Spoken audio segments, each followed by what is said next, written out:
My name is Darcy McDougall.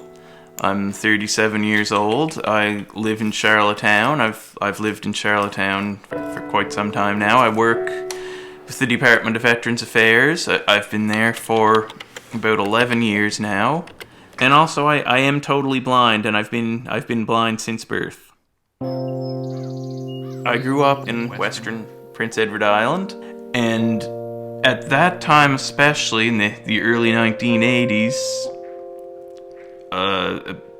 any child who was, visually impaired or blind would do all their school at the School for the Blind in Halifax.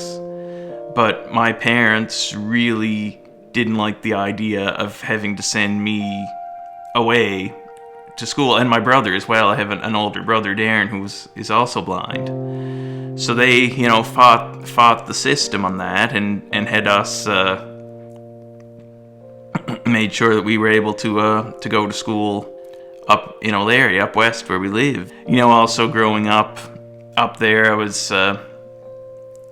did a lot of fun activities too, like, water skiing and whatnot out at Mill River and going to the beach. And, there was a phase I was into, I would go out motorbiking or snowmobiling or whatnot with people. I obviously wasn't the driver in these events,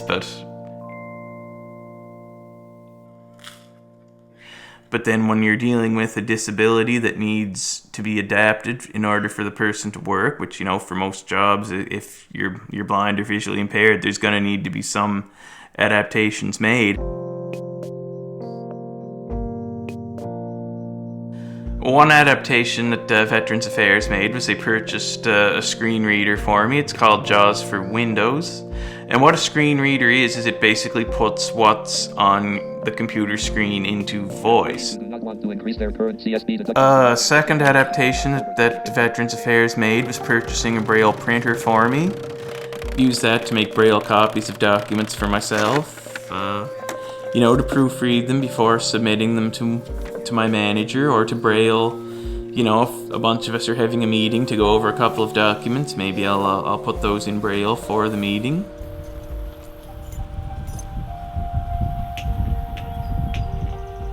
And then when I started working at Veterans Affairs, I wanted my mobility skills back up, because I wanted to be able to walk around independently in the building using the white cane.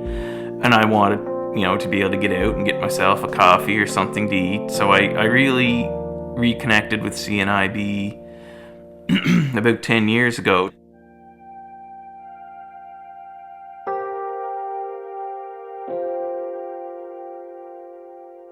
So one of the key issues for our clients is feeling isolated. So this program was a way of getting our clients out, doing activities that would allow them to be out in the community and not have that feeling of isolation.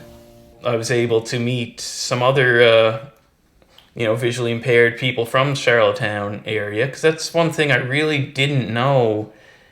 Many visually impaired people in this area.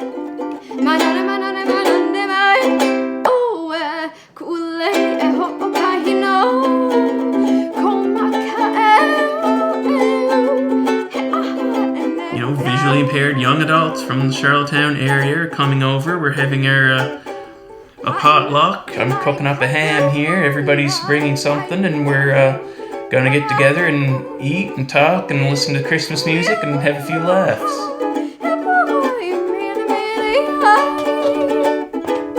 And we never would have been able to start this program and these events if it wasn't for United Way. It's been a huge help in giving people the opportunity to get to know each other and get together and support each other.